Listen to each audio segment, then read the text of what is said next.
A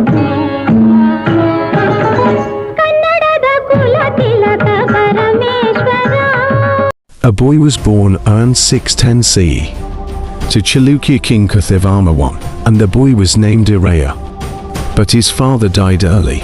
He was a good king, and the people wanted Iraya to take over, but since he was too young to do so, Iraya's uncle Mongolatia decided to be crown regent and rule until he came of age. But greed and power led Mongolatia to take over the throne all for himself, and he even named his own son as the heir. Seeing this, Iraya left the Bod army and went for Kola to form an alliance with the tribe there, and he trained with them for several months, and he came back for his throne, fought his uncle successfully, and his uncle died in battle, and in doing so Iraya became the rightful king of Chalukya, and he was crowned the king around 613 CE.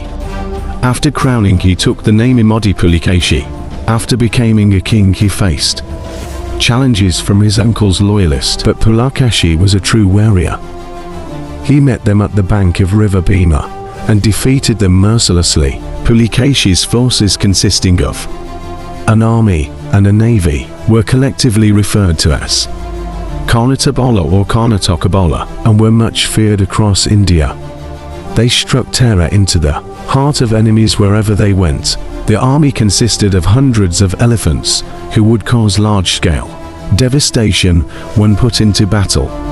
According to the Chinese traveler Hian Sang, these elephants would be intoxicated with alcohol prior to the battle, and because of this fear and well-organized military strength, the Chalukyas were able to conquer areas beyond the Vindhyas.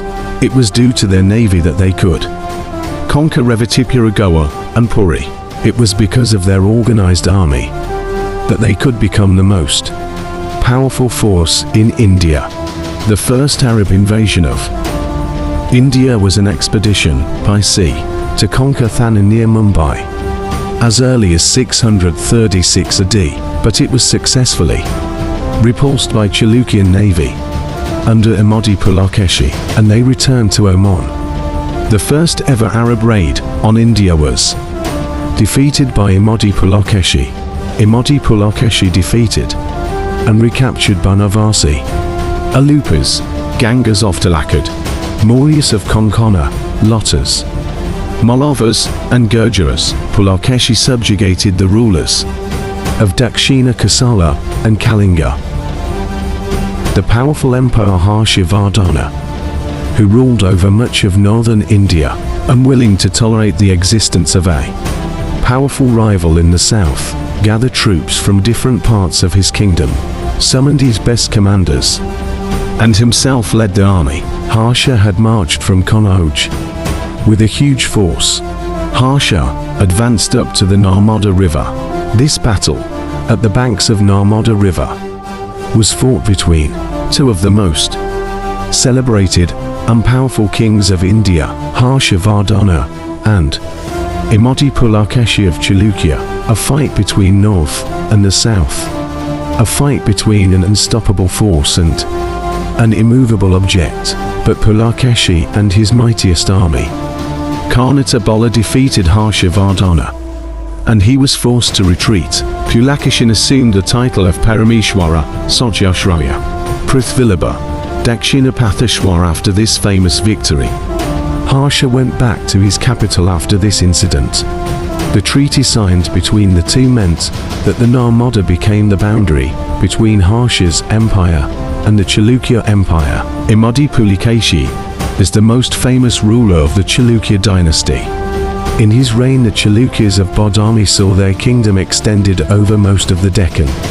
Hian Sang was a Chinese traveler who visited India in the 7th century. Hian Sang praised him as a man of far-sighted resource and astuteness who extends kindness to all. Chalukya kingdom left a strong impression on him.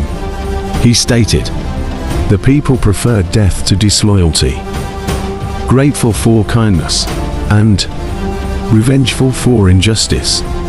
Although Immadi Pulikeshi was a Hindu ruler, Hiyen Tsang mentioned that there were 100 Buddhist monasteries in his kingdom.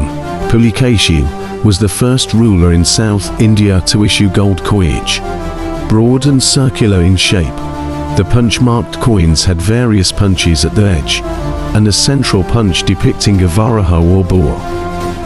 The boar was the royal emblem of the Chalukyas.